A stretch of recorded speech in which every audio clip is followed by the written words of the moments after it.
തേനിലും മധുരം വേദമല്ലാതെ. കർത്താവിൻ്റെ അതിപരിശുദ്ധ നാമം വാഴ്ത്തപ്പെടുമാറാകട്ടെ. വെളിപ്പാട് പുസ്തക പഠനത്തിനായി ജാതി മത സഭാ വ്യത്യാസമില്ലാതെ ഏവരെയും കർത്തൃനാമത്തിൽ സ്വാഗതം ചെയ്യുന്നു.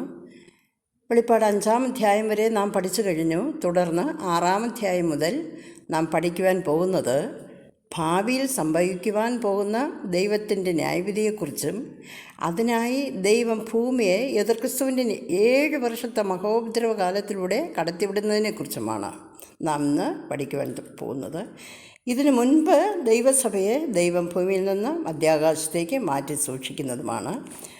ഭൂമിയിൽ ശേഷിച്ച സകല ജനങ്ങളും ഈ മഹോപദ്രവകാലത്തിലൂടെ കഷ്ടം അനുഭവിക്കേണ്ടി വരും.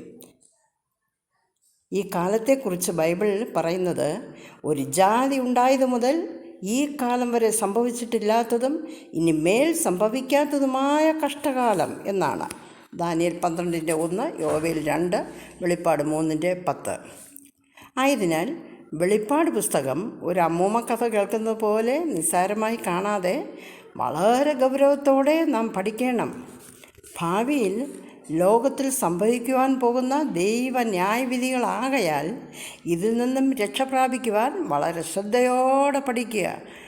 ലോകത്ത് കഠിനമായ ക്ഷാമം, മഹാമാരി, പകർച്ചരോഗങ്ങൾ, അത്യുഷ്ണം, വരൾച്ച, കൽമഴ, തീമഴ, കുടിവെള്ളക്ഷാമം, രക്തവെള്ളം, കയ്പ് വെള്ളം, കാട്ടുമൃഗങ്ങളാലുള്ള ആപത്ത്, ഭൂകമ്പങ്ങൾ, കടൽക്ഷോഭങ്ങൾ, സുനാമി, വെള്ളപ്പൊക്കം, ക്ഷുദ്രജീവികളായ പൈശാചിക ഗണത്താലുള്ള ആപത്തുകൾ എന്നിങ്ങനെ ഇങ്ങനെയുള്ള കാര്യങ്ങളാൽ ഭൂമിയിൽ 1/3 ജനം മരിച്ചു വീഴും.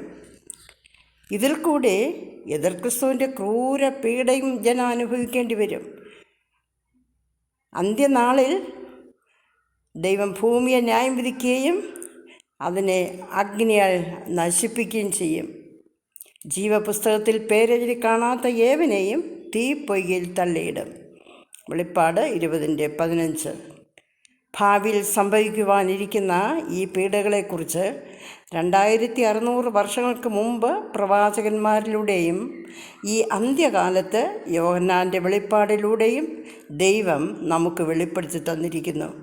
ഇതിൽ നിന്നും രക്ഷ പ്രാപിക്കുവാൻ യേശു ക്രിസ്തുവിലൂടെ ഉള്ള സൗജന്യമായ രക്ഷയും ദൈവം നമുക്ക് തുറന്നു തന്നു. യേശു ക്രിസ്തുവിലുള്ള അവൻ വിശ്വസിക്കുന്നവർക്ക് ഒരു ശിക്ഷാവിധിയും ഇല്ല. റോമർ 8-ാം അധ്യായം 1-ാം വാക്യം. തുടർന്ന് 3-ാം മുദ്ര പൊട്ടിക്കുകയാണ്. ആ 3-ാം മുദ്രയെക്കുറിച്ച് നമുക്ക് പഠിക്കാം. ഒരു കാര്യം നാം ഇവിടെ ശ്രദ്ധിക്കേണ്ടതുണ്ട്. വെളിപ്പാട് പുസ്തകം പ്രവചന പുസ്തകമാണ്.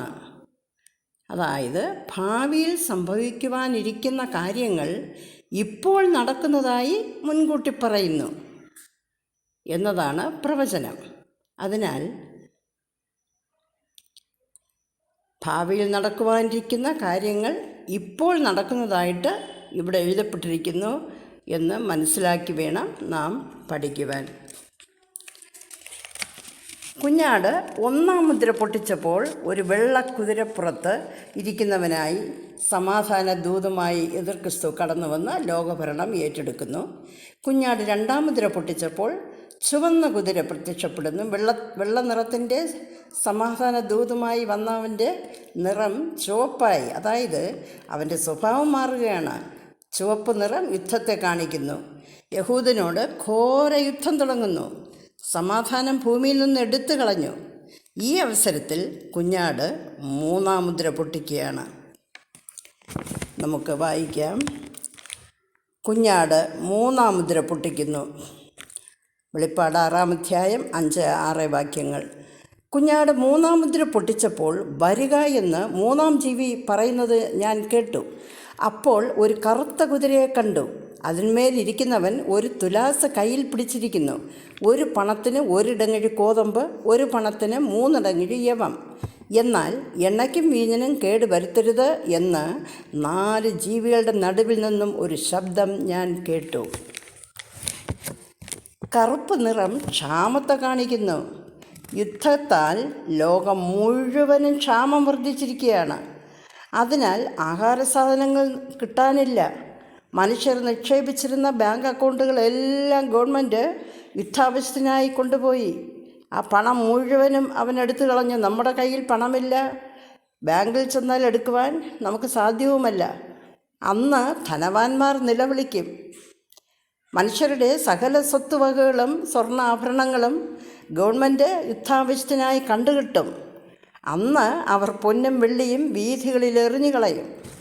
ശമ്പളം നൽകുവാൻ ഖജനാവിൽ പണമില്ലാത്തതിനാൽ ഒരാളിൻ്റെ ഒരു ദിവസത്തെ ശമ്പളത്തിന് ഒരു പണമാണ് കൊടുക്കുന്നത്. അതും പണമായിട്ട് കൊടുക്കുകയില്ല. പണത്തിന് പകരം നൽകുന്നത് ഒരു വീട്ടിൽ ഒരു പണത്തിന് ഒരു ഇടങ്ങഴി ഗോതമ്പ്, അല്ലെങ്കിൽ ഗോതമ്പ് സാധാരണ ഇച്ചിരി സാമ്പത്തികമായി ഉള്ള മനുഷ്യർക്ക് ഗോതമ്പായി കൊടുക്കും. പാവപ്പെട്ടവർക്ക് കുതിരയ്ക്കൊക്കെ കൊടുക്കുന്ന ആ യവം, ആ ഒരു പണത്തിന് പകരം 3 ഇടങ്ങഴി യവം ഇങ്ങനെ നൽകും. ഒരു വീട്ടിലെ എല്ലാ അംഗങ്ങളും ഈ 1 ഇടങ്ങഴി ഗോതമ്പോ അല്ലെങ്കിൽ 3 ഇടങ്ങഴി യവമോ വെച്ച് കഴിച്ചു കൊള്ളണം. അതും അവൻ്റെ പക്ഷത്ത് നിൽക്കുന്നവർക്ക് മാത്രമേ കൊടുക്കത്തുള്ളൂ. എണ്ണയും വീഞ്ഞും യുദ്ധാവശ്യങ്ങൾക്കായി സൂക്ഷിച്ചു വെക്കും. ആഹാരമില്ലാതെ ജനം കൊടും ക്ഷാമത്തിലാകുകയും ക്ഷീണിതരും പോഷകാഹാരക്കുറവിനാൽ ആരോഗ്യമില്ലാത്തവരുമായിത്തീരും. ഈ സമയം കുഞ്ഞാട് 4-ാം മുദ്ര പൊട്ടിക്കുന്നു.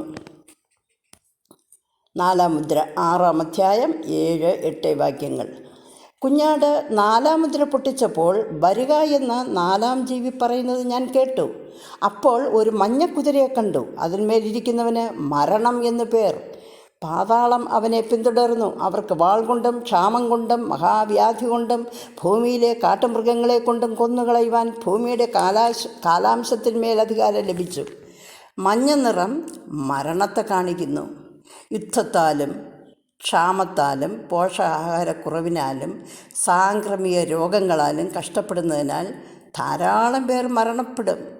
കൂടാതെ ആഹാരവും വെള്ളവും ലഭിക്കാതെ കാട്ടിലെ മൃഗങ്ങൾ നാട്ടിലേക്കിറങ്ങി വിശപ്പടക്കുവാൻ മനുഷ്യരെ കടിച്ചു കീറി ഭക്ഷിക്കും. ബലം ക്ഷയിച്ചും രോഗങ്ങളാൽ ക്ഷീണിതരുമായ ജനത്തിന് ഇവയോട് എതിർത്ത് നിൽക്കുവാൻ പോലും കഴിയയില്ല. ഇപ്രകാരം വാൾ, ക്ഷാമം, മഹാവ്യാധി, കാട്ടുമൃഗങ്ങളാലുള്ള ആപത്ത് എന്നിവയാൽ ഭൂമിയിലെ 1/3 ജനം മരിച്ച് പാതാളത്തിലേക്ക് പോകും. ഭൂമിയിൽ കൂട്ട നിലവിളി ഉയരും. 2 സാക്ഷികളുടെ സാക്ഷ്യം കേട്ട് രക്ഷിക്കപ്പെട്ട യഹൂദർ എതിർക്രിസ്തു എന്ന ക്രൂര ഭരണ നേതാവിനോട് എതിർത്ത് നിൽക്കുന്നതിനാൽ ധാരാളം യഹൂദന്മാർ വാളാൽ കൊല്ലപ്പെട്ട് രക്തസാക്ഷികളായിത്തീരും. ഇക്കാലത്ത് ഇവയൊക്കെയും സംഭവിച്ചു തുടങ്ങിയിരിക്കുന്നു. ഇത് വരാൻ പോകുന്ന മഹാകഷ്ടകാലത്തിൻ്റെ, അതായത് ഈറ്റുനോവിൻ്റെ ആരംഭമത്രേ. മത്തായി 24-ാം അധ്യായം 7-ാം വാക്യം, ലൂക്കോസ് 21:9. ഇപ്പോൾ വന്യമൃഗങ്ങളും പെരുമ്പാമ്പുകളും നാട്ടിലേക്ക് ഇറങ്ങി തുടങ്ങിയിരിക്കുന്നു. ഇവയെ ഒന്നിനെയും പട്ടികളെപ്പോലും കൊല്ലുവാൻ പാടില്ല. ഇവയെല്ലാം സുരക്ഷിതമായി കാട്ടിലേക്ക് കാട്ടിലിട്ട് സൂക്ഷിക്കുകയാണ്. മ്യൂസിയം തുടങ്ങി സങ്കേത സ്ഥാപനങ്ങളിലൊക്കെ ഇട്ട് വളർത്തുകയാണ്. ഇവയെല്ലാം ഭൂമിയിൽ വരുവാനിരിക്കുന്ന ക്രോധ ദിവസത്തേക്ക് സൂക്ഷിക്കുകയാണ്. അക്കാലത്ത് ഭക്ഷണവും വെള്ളവും ലഭിക്കാതെ വിശന്നും ദാഹിച്ചും പേപിടിച്ച് ഈ സങ്കേതങ്ങളിൽ നിന്നും കാട്ടിൽ നിന്നും പുറത്തു ചാടി മനുഷ്യരെ കടിച്ചു കീറി ഭക്ഷിക്കും. കൂടാതെ ഒരു വൈദ്യനാലും ചികിത്സിച്ച് ഭേദമാക്കുവാൻ കഴിയാത്ത രോഗങ്ങളും അന്നുണ്ടാകും. ഇപ്രകാരം ഭൂമിയിലെ 1/3 ജനം മരിച്ച് പാതാളത്തിലേക്ക് പോകും. ഈ അവസരത്തിൽ കുഞ്ഞാട് 5-ാം മുദ്ര പൊട്ടിക്കുന്നു. 5-ാം മുദ്ര 6-ാം അധ്യായം 9 മുതൽ 11 വരെ. കുഞ്ഞാട് 5-ാം മുദ്ര പൊട്ടിച്ചപ്പോൾ ദൈവവചന നിമിത്തവും തങ്ങൾ പറഞ്ഞ സാക്ഷ്യം ഹേതുവാലും അറുക്കപ്പെട്ടവരുടെ ആത്മാക്കളെ ഞാൻ യാഗപീഠത്തിൻ കീഴിൽ കിടക്കുന്നത് കണ്ടു. വിശുദ്ധനും സത്യവാനുമായ നാഥ, ഭൂമിയിൽ വസിക്കുന്നവരോട് ഞങ്ങളുടെ രക്തത്തെക്കുറിച്ച് നീ എത്രത്തോളം ന്യായവിധിയും പ്രതികാരവും നടത്താതെ ഇരിക്കും എന്ന് അവർ ഉറക്കെ നിലവിളിച്ചു. അപ്പോൾ അവരോരോരുത്തർക്കും വെള്ളനിലയെങ്കിൽ കൊടുത്തു.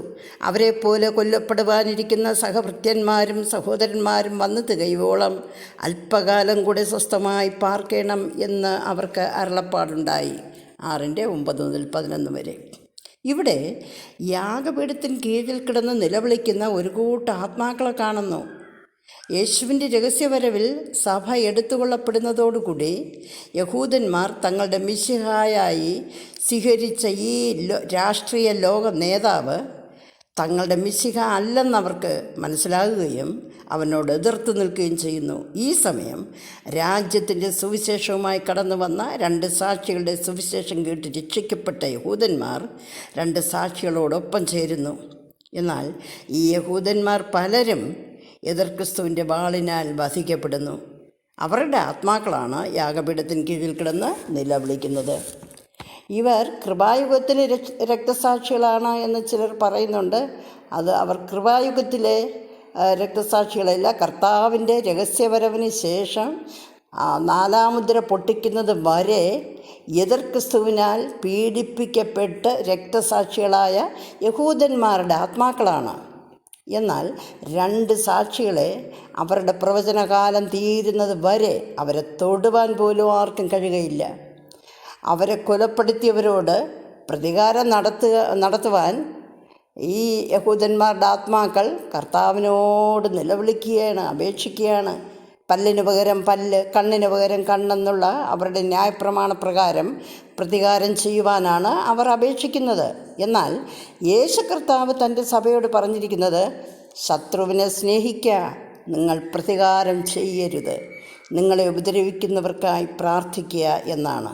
അതിനാൽ ഇത് ന്യായപ്രമാണത്തിന് കീഴിലുള്ള രക്തസാക്ഷികളായ യഹൂദന്മാരുടെ ആത്മാക്കളാകുന്നു.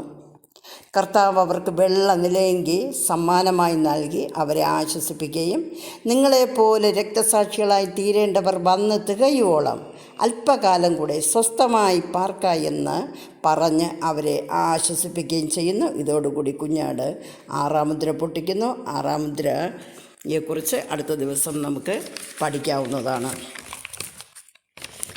പ്രിയൻ്റെ വരവിൻ ധ്വനി മുഴങ്ങും, പ്രാക്കളെ പോലെ നാം പറന്നുയരും, പ്രാണൻ്റെ പ്രിയനാം മണവാളനിൽ പ്രാപിക്കും സ്വർഗീയ മണിയറയിൽ.